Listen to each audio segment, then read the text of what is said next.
everyone. Welcome to episode 295 of This is Whole Life. We are in our Arise series, and this week we're going to arise with confidence. But before we jump in, as always, we encourage your feedback, whether that be a text or voicemail or by email. And today we have longtime listener and frequent listener that gives us feedback is Doug Spinella, and he had some comments came in literally before we pressed record from episode 293, and that was Arise with... Arise with Trust. With trust, right, with the paralytic, Jesus healed on the Sabbath. And we have his comments in a voicemail, so we're going to go ahead and listen to them now, and we'll respond. Hey, guys, really enjoyed episode 293 on Arise with Trust. Actually, I was thinking about this, too. We were talking about, for him, Arise and David's math. There's a couple things I was thinking about. One is, I wonder at that point, too, he would have been so, almost given up hope if he's been that way for 38 years, which is a big, big part, which a lot of people are today. But, while we're looking at the physical part of him that was lame or whatever, that didn't allow him to walk, you think about it for majority of people today, especially for the last couple of years in the rise of chronic anxiety and depression and so forth, for them to be able to pick up their mat and go outside or go to work or just go out and do social things has gotten a lot tougher. So looking at what you guys were talking about from the physical healing, there's so much mental healing that can come from that story as well. Anyway, it was a good episode. Excellent. Well, as always, Doug, thank you for your feedback. Insightful, knowing that we've seen so much of this pandemic and all of the mental health issues that have arisen and maybe are yet to all be uncovered. But I think he's got a point there that being that long, that's got to mess with all kinds of things in your mind. I think it's an excellent point. I think it's going to, we think about just what 2 years of, or just a few months of being, locked down and it can do to a person. So yeah, I think that's just such a great point. It's definitely going to influence the way I look at that story in the future. I think it's a really good point.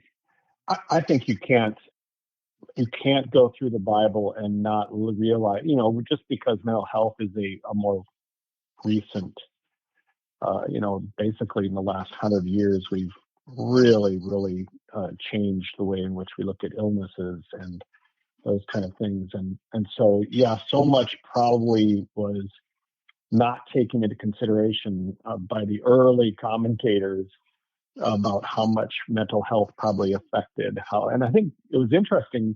I've read a book called Jesus the Psychologist, and it was actually quite interesting how Jesus was so astute into those areas too as you read through Scripture. If you haven't listened to episode 293, please do go back, Arise with Trust. I believe that was our first in this series. And if you haven't caught up with, or maybe backlogged a little bit, don't miss it, because there was a lot of good points all through this horizon. All of our messages, I think, are pertinent. And I did get a compliment on Saturday when I was at the Pathfinder meeting. And if you don't know, we have a new Pathfinder club going on with a multi-church approach called Orlando City Pathfinders. And someone came up to me and said, I always enjoy the podcast, but the Arise series has really raised the stakes, and I really appreciated them. So that was a nice comment to hear, that the intentionality that's gone into being very specific about a year and a theme, and then starting off that same year with the message series, really describing it and really helping us understand what we're going through for the rest of the year, I think has been really helpful. I felt it myself, and it's always good to hear that others are feeling the same way. So I thought that was excellent input. So, well, make sure you tell that person we all said thank you. Okay, Randy? Absolutely. Yeah. Absolutely. Yes. Thank you so much.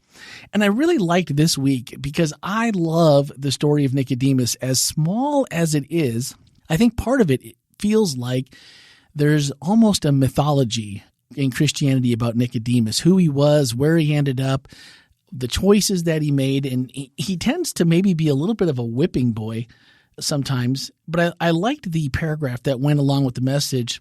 It said, we live in a time when it's a real challenge to know what or whom to believe. We regularly make presumptions based on our personal biases. However, when we have doubts and questions, there is one constant, and that is the life of Jesus. Even when the way of Jesus seems unreasonable, difficult, or even impossible, he calls us to arise and believe that in him, all things are possible. There's a lot to unpack just in that, but I believe that when we look at Nicodemus, he just gets this, he didn't really make the right decision, or the whole in the dead of night, almost like a James Bond meeting where there's a code word and covert and all these kinds of things. And you kind of think that like you said, you kind of turn this understanding upside down. But even as the things that he believed that Jesus starts to explain to him, and I loved the clip, of course, of The Chosen. If you haven't seen The Chosen, I would recommend going on to your app store and finding The Chosen app or their website and watching it. And that episode with Nicodemus might be my favorite, actually. That's hard to say. There's so many good ones. But I think about that. When you said, Ken, that this kind of flips things on, it's kind of flipped the narrative and everything that he believed and held dear. And I'm thinking to myself, what is it that I myself, or us as Christians or as a denomination, maybe in the same way, we don't really realize that we're things that are staring us in the face, but because they're so different, we may ignore or assume that they can't be truth, or there might be a need for us to change. And much in that same way, there's more that we can learn. There's more light to be found. Are there things that are standing in front of us that are keeping us from that relationship that you talked about this week with Jesus, that we don't even realize are holding us back because we just don't see them, because it's not part of the Christian narrative or the SDA narrative? I think there's a lot, right? I think that any time that we hold more tightly to our theology than we hold to Jesus, we're in deep trouble. And because when Jesus goes against our theology, our understanding of who God is, then we choose our tradition, our own wisdom over the infinite wisdom of God. And while God says that he doesn't change, that doesn't mean that we don't change and that he doesn't interact differently with different people in different times and different places. And we can, before somebody calls me out for heresy, we can go ahead and immediately point to Paul and circumcision. And the Old Testament is very plain that circumcision is an eternal symbol between God and his people. And yet Paul basically says, you don't need to do that anymore. Not just if you're a Gentile, but if you're a Jew as well. It no longer holds relevance. And that's something pretty large. That would be a pretty huge paradigm change. And not just paradigm, but a change in theology. And so that's what I mean when I say we've got to be holding on to Jesus over top of our perceived understanding of what the Bible's saying and what we're supposed to do. The fact that Paul says that circumcision is no longer important doesn't mean that it wasn't valid when God instituted it in the Old Testament. Yeah. It just means that it served its purpose, and God knew it. And through inspiring Paul, that's something different now. And so I think we've got to really, really, really be careful about holding on to these cherished beliefs that if they were to disappear, that it would somehow change our relationship with Jesus. In other words, everything else can change, but Jesus, my relationship with him is the one thing that is the constant in everything, that has to stay there. And if Jesus tells me to do something, I need to do it. Yeah. But I just think, again, going back to that whole Nicodemus thing, in the clip that we watched, I think that we become so used to the fact that Jesus came to take away our spiritual sins and to overthrow, the spiritual aspect of things, that we just don't grasp what a huge shift in theology that would have been for Nicodemus. Yeah. I mean, and not just a change in theology, but just what Nicodemus needed physically. You have a country that's completely dominating your country. You're subservient to them. You have to pay taxes that are unjust. You're constantly in a state of humiliation from the Romans, and your theology has taught you that the Messiah is going to come and finally make that right, and finally you're not going to be at the bottom of the pile anymore. And Jesus comes along and says, "Yeah, no, not so much." Wow. And I wonder if we can really put ourselves in those shoes and say, you know, if Jesus came along and met with us at night and told us that, you know, something that we cherish deeply in our theology that wasn't the way that we thought it was going to be, I wonder whether we would accept Jesus' words or whether we would just discount him the way that most of the priests and Pharisees did. That's a big, fearful thing for a lot of people to think about. My mind goes back to my dad, who really struggled with this concept of that God was bigger and God was more expansive and much more of a mystery than our denomination or than our set of beliefs. Or, you know, it was really hard for him to grasp, because he says, you know, one of the things that's hard for me is because I grew up in a home where we didn't have a father. And my mother was asked by the pastor if she could allow him to be the rule maker, the father. And so we were basically just being raised by the pastor of the church. Not that that's a bad or good thing, but it became very much, you do this, and once you follow the list, you're secure. Your salvation's secure, everything, as long as you follow that list, he said. And so for me, that list was salvation. As long as I did all the right things, then I was saved. And he says he struggled with, you know, this all of a sudden back in the 70s when you know, Venden started talking about, wait a minute, righteousness by faith? What is that? And he says it was just a huge, really hard thing, and it's fearful to live in that kind of perplexity or that mystery of God. It's really what made me stop to think about, because I was raised that way too, where not that we never talked about things as a family, but my parents, I think their relationship with Jesus was much more personal and not something that was shared as widely as maybe I try to do with my kids, and maybe probably even less from their parents. It was like, you know, go to church, listen, pay attention. You're going to Sabbath school, you're going to Pathfinders, you're doing all these things. Yeah. And you should be gleaning from all of that. And I just wonder, because I talked to people that I grew up with, and so many times, why do you do that? Or why do you believe this? And the immediate look says, well, or their answer is, well, that's what I was taught.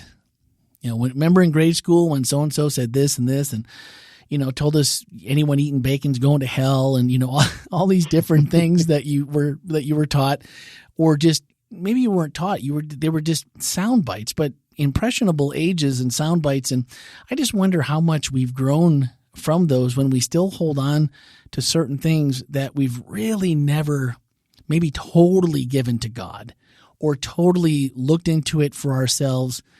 And when we hear someone else, we're immediately like, well, no, that can't be right, because we're just holding on to this piece. And so those are the things, as you were preaching the message this week, I was thinking to myself, is there anything that I'm just blind on, or that I'm just not getting? And I'm sure there probably are. I couldn't think of one, obviously, but that would almost be expected if that something was there, wouldn't it be? It's kind of the definition of a blind spot, right? I know. Yeah. And if so you know it's there, it's not a blind spot. Right, exactly. So you start doing this around and round in your mind.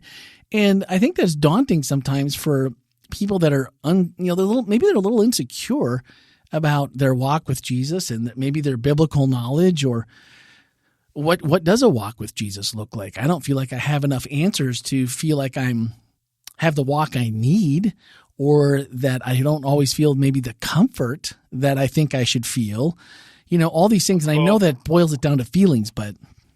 Yeah. Well, Randy, I don't want to jump into next year too quick, and I am going ahead and saying something a little cryptic. We'll see if our listeners catch it. But the real question here is, when Jesus asks you to arise, and you do, and then he says, follow me, are you willing to follow him when it doesn't make sense?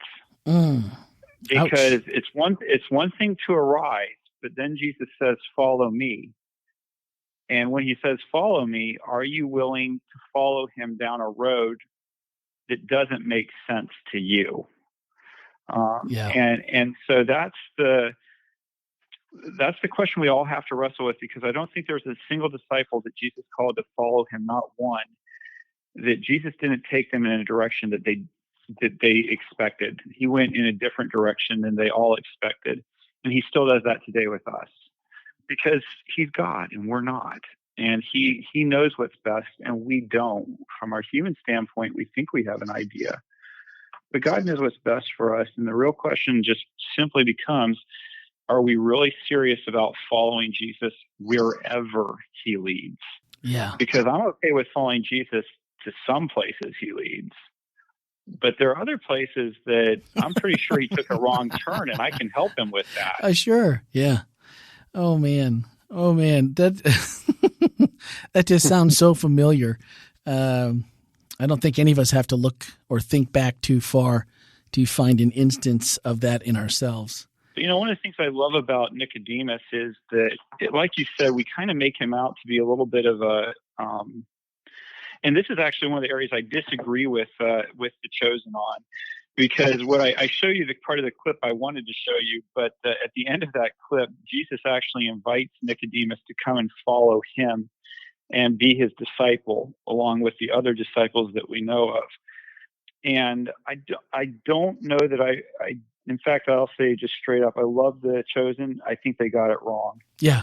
I don't think that Jesus called Nicodemus in the same way that to do that. I think that Nicodemus, my reading of the story of Nicodemus is that Nicodemus is exactly where Jesus wants him and needs him to be. And I'll go ahead and use this as an example. I have people that I've worked with in my life that have asked me, especially after the Seventh-day Adventist Church took the stance they took on women being ordained.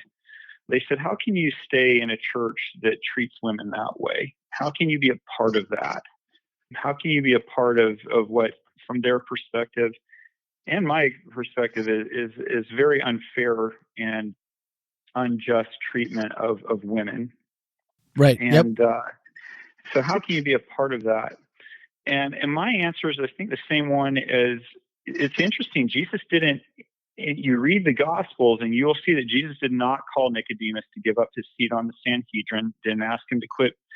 He doesn't do that. He leaves Nicodemus where he's at to be his follower there. And Nicodemus sticks up for Jesus in the Sanhedrin. And he sticks up for Jesus when it matters. And tradition suggests that when they finally did go to convict Jesus and to sentence him to death, that they deliberately didn't invite Nicodemus to those meetings. Right. Yeah. Because they knew he was against it. And so I think that's really instructive, that we don't always have to.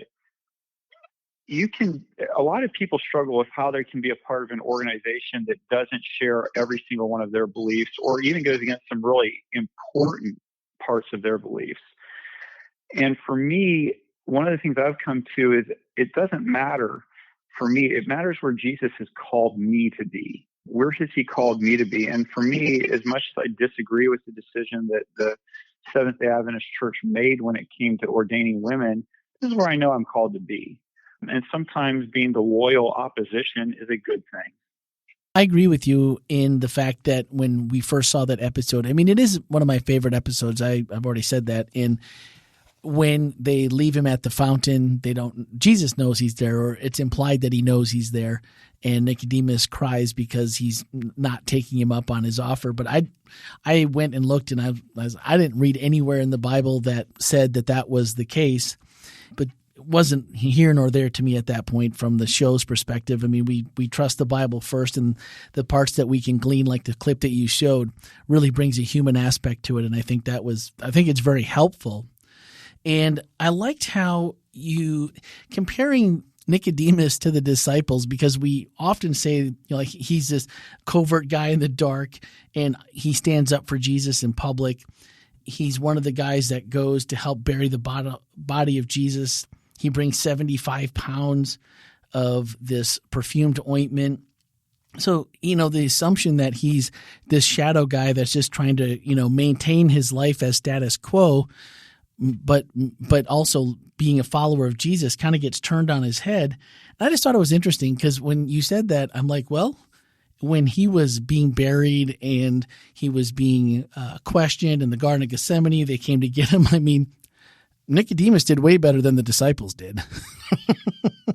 Yeah. No, I don't know. This guy, no, I don't know him at all. And maybe a little bit different circumstances prior to the crucifixion than afterwards. But I just thought it was an interesting comparison, at least in my mind, of, maybe that narrative is a little tired and maybe we need to put that one to bed a little bit. Well, even in John 7, the other scripture that I used where the Pharisees mock him, saying, don't you know that a prophet never arises from Galilee? Galilee, yeah. From Galilee. Right there, you recognize that they were very aware of where Nicodemus' sympathies were and what Nicodemus thought. And that doesn't sound like somebody who's really in complete hiding to me. It sounds like somebody who it's become clear where he stands and they kind of know it and they give him a hard time for it. What's wrong with you, buddy? Don't you? I thought you were a good theologian. I thought you knew your Bible. Don't you know that the Bible says that it can't be this way? And it doesn't record. The Bible doesn't record what Nicodemus' response to them was on that, but clearly, he still bought into who Jesus was. And what an incredible thing for Nicodemus. Sometimes we're a little bit embarrassed about how we come to Jesus, and I'm sure Nicodemus would have loved to had it recorded that he came to Jesus during the day. That he publicly did that. But the point is that he came to Jesus. He came to Jesus. And that's, I think, the point for all of us today is that, whether we come to Jesus in darkness or in day, the point is come to Jesus. Yeah. Wow. Yeah, no, that for sure. As you were saying that, it always makes me wonder, like, these are really unique characters in the Bible story. And I'm always left wondering, you find a character that really intrigues you and you want to know more. And I know one of the questions that was asked, I think it was by Zoe, where else in the Bible, where else do we find the story of Nicodemus? And you mentioned the spots that were very few, but you said in church tradition, there was this idea that he sold everything to support the early church. And I didn't know, or I didn't draw a conclusion as to what that church tradition was. Can you go into that in a little more detail? It's based off of traditions that have been handed down from the early church fathers. So if you go to sources like Augustine and some of the kind of the early church founders, those are some of the traditions that got handed down to the church about Nicodemus. And I'm not sure if Augustine is one of the ones who record. I can't remember which. But as I was studying this in one of the commentary sets that I used, they were saying that early tradition suggests that this is what happened with Nicodemus. Wow. Isn't there some connection between Nicodemus and Josephus? Isn't there wasn't there There might be some of that too. At least in again with tradition, I think there was a connection made between Nicodemus and Josephus, and you don't have this story, by the way, in Matthew, Mark, or Luke, right? So you think that maybe John probably got that story a little later as the church was growing. Yeah. Man, Ellen White actually says that Nicodemus told this story to John. So, and if you're listening to this podcast and you don't know who Ellen White is, that she is one of the founders of the Seventh-day Adventist Church. The Adventist Church believes that she was inspired by God and able to kind of share some of the things that happened from Bible times, and particularly Jesus' life. And that's her statement on it, was that Nicodemus shared. And it may be, I wonder if, I think she may also have said something along the lines of Nicodemus giving a lot of his money to support the church. But yeah. That's interesting. I mean, how cool if that's a firsthand account that he actually talked to John. Yeah. Yeah. Well, I think that one of the things we have to keep in mind is that, these, especially when people are mentioned by a specific name in the Bible, there's almost always significance to the early church with that person. It's kind of like name dropping in our society today. It's like, oh, I hung out with this person or that person.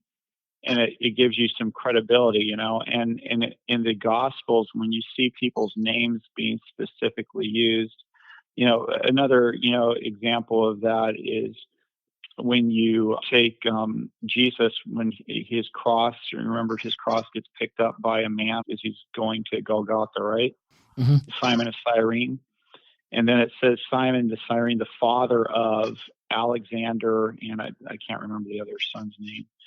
But whenever they do something like that, they're pointing to people that the early church members would know, and they're basically using them as credible witnesses that you can go ask so and so because their dad was the one that carried the cross for Jesus, and they can tell you more about it. And Nicodemus, he helped.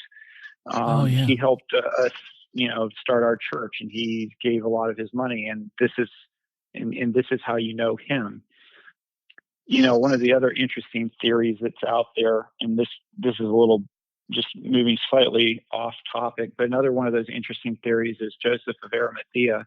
He really only gets mentioned once in the book of John, but there are those who believe that Joseph of Arimathea, and again, there's not solid biblical evidence for this, but there's those that believe that Joseph of Arimathea was the rich young ruler that goes away from Jesus when Jesus asked him to sell everything that he has.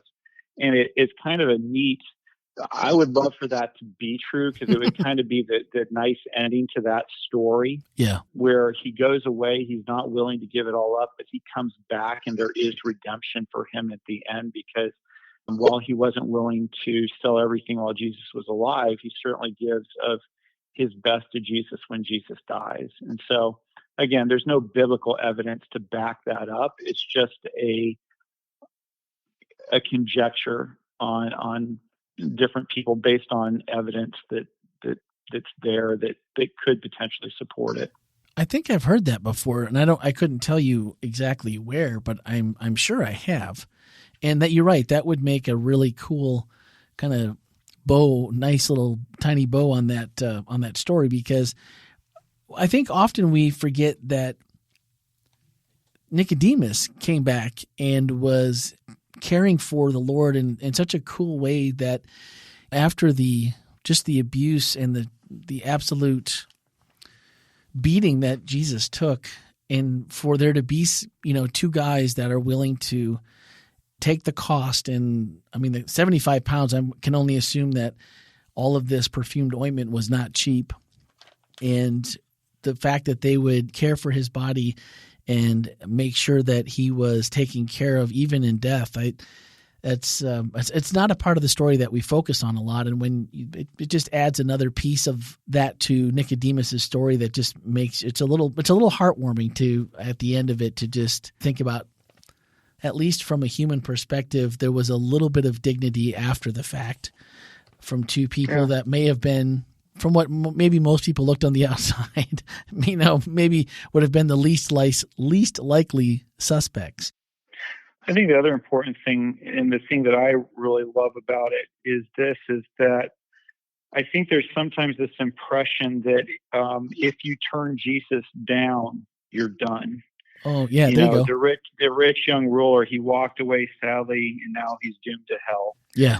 Nicodemus comes to Jesus at night, and maybe, Jesus extends an invitation to him to be a disciple, which I don't think, but let's just say that was the case, and he decides not to do it. And we tend to say, oh, you missed your opportunity, you're done. And I think the Bible shares just a completely different picture, that Jesus keeps after us, even when we've turned him down multiple times. And that's not a good excuse to keep turning away from Jesus. We should never do that. But what it does is it gives me hope, and it gives people who've made big mistakes in their life, and they think, well, I messed it up. I should have made my decision, and now it's not too late. It's not too late. Make the decision. Yeah. Make the decision to follow Jesus now. It's not, goodness knows, Joseph of Arimathea must have really felt like Jesus will never really appreciate what I'm doing for him or understand that I really did believe in him. But he still went out on that limb, went before Pilate, asked for the body, and then gives him his own tomb.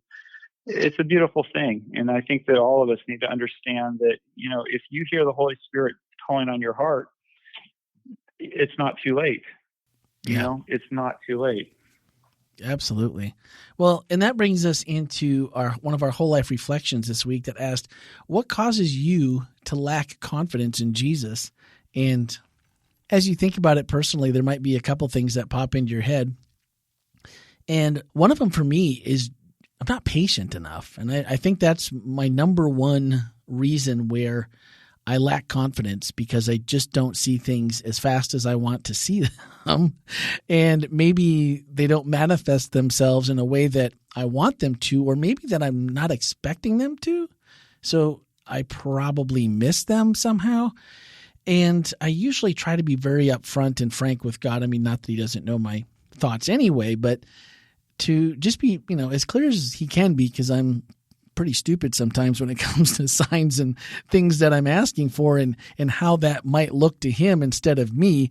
And that's probably where my confidence, and maybe that the disconnect of where I feel like maybe I'm just not seeing things the way I'm supposed to. And so, I kind of get caught up in that little rat's wheel of trying to figure out all these different things when I probably just need to be quiet and wait for something that I'm not patient enough to do. So I don't know if that resonates with anybody else, but I would love to hear what causes your lack of confidence in Jesus. And if you don't lack confidence, please send us a line. Let me know what it is that you do that you don't lack confidence, because that would be wonderful to hear some positive stories on that. So let us know by voicemail or text, just like Doug did this week, to 407-965-1607, or if email is easier, podcast@wholelife.church.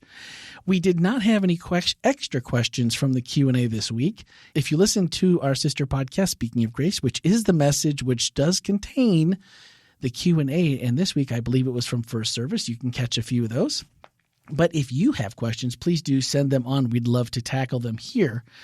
And then our final thoughts come from the closing of Ken's message, and I love this. He said, God so loved you that he sent his son to this earth to redeem you, and he would do it again. Sometimes we think about the first time they were expecting the Messiah. He came, he died. We know that story, but he'd do it again because he just knew that he wanted to be in relationship with us. And maybe that just makes all the difference in the world when we're thinking about what our questions or what our confidence level might be, that's the God who looks out for us each and every day. That's pretty awesome. So next week, Arise with God's Spirit. Tell us more, Ken. Oh, come to church and find out. Keep them guessing. I like it. We got some good stuff, I can tell you that. Well, also, and I believe this is coming up this week as well, Downtown Community 2.2. And we got a giveaway at church this Sabbath. We have a what at church this Sabbath? A giveaway. What? We have, if you come to church this Sabbath, you are going to walk away with something that we are giving to you in terms of our theme for this year. So you might not want to miss this Sabbath now that I think about it. Yeah. Yeah. Well, now that I think about it. So, if you're just, that's probably not the way I wanted to word that. Well, Before you might have wanted to, now you don't want to. Yeah, now forget it. No, if you are someone that just, catches the podcast, But if you're local, please do stop in. Church is at 9:30 and at 12, and I'm assuming those gifts will be at both services. And then if you have a great time, like I think you will, then we also have Downtown Community this in the afternoon. 4 p.m. is a worship concert. 5 p.m. WholeLife Church Town Hall. And at 6 o'clock, food trucks. Get out of town. Food trucks. Do we know what kind of food trucks? Are we not? Or we have to just come? You're going to have to find out. Because I don't know. But there'll be good food trucks. But I will tell people, make sure you bring cash. This is if you want to eat, you're going to need to have some money. We're just arranging for the trucks to be there so that you can be fed. But that wasn't I see now. I thought this is just me. I heard gifts and I thought those were going to be meal vouchers for food trucks. Well, that would be super nice. And, but that is not what it will be. Okay. Repeat. That is not, you're not getting food vouchers if you come to church for the food trucks. Oh man! But it'll be better than that. So there we go. I didn't write it down, and we talked about it before we pressed record. So let's hit one more thing. Our 300th episode, which is kind of a big deal. That's that's almost 6 years of podcast episodes every single week. We have not missed a podcast episode, and I believe there's only 2 weeks that I was in Hawaii where we had replays, kind of a best of.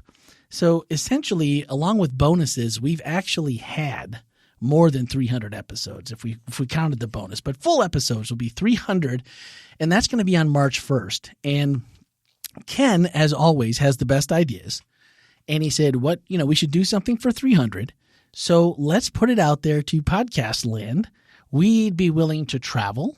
We would be willing to go somewhere on a remote location. It could be, if you got a great backyard and a pool and you want to have everyone for a pool party, that'd be cool. If you have a smoker out back that we can, put some stuff on the grill, that'd be wonderful. If you guys want to meet at the beach, give us some ideas of what might be a fun thing. Good restaurant. Good restaurant. Sure.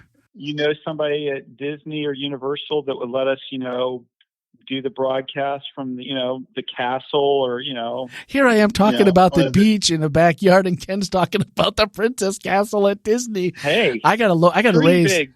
Dream big, Randy. Dream big. I am not.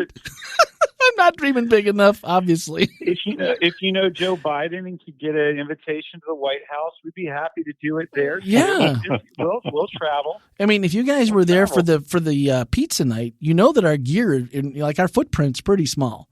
We just need one cord to plug in. So we're cheap. We don't use a lot of electricity, and so yeah. Whatever you can come up with, we'd be forever grateful. So. Again, you can send those suggestions in to podcast@wholelife.church or 407-965-1607. Send us your suggestions. And maybe if we pick yours, I might have a little something stashed away in my desk drawer as a little thank you gift for being the one that is the idea that we choose. So how about that? We do all have glossy pictures of ourselves that we could autograph, right? Well, we have we are selling this way too high.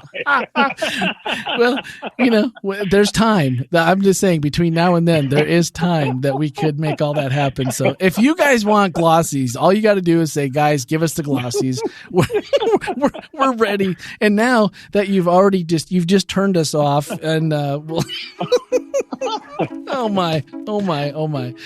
Anyway, so please do that. COVID for that. That's right. Ken's still in a COVID fog. He doesn't know. No, but seriously, do send us your suggestions, because we'd love to do something fun and do something creative, and who knows, maybe throw a few surprises at us. That would be wonderful. So thanks for joining us. As always, guys, we appreciate you listening and sharing, and have a great rest of your week.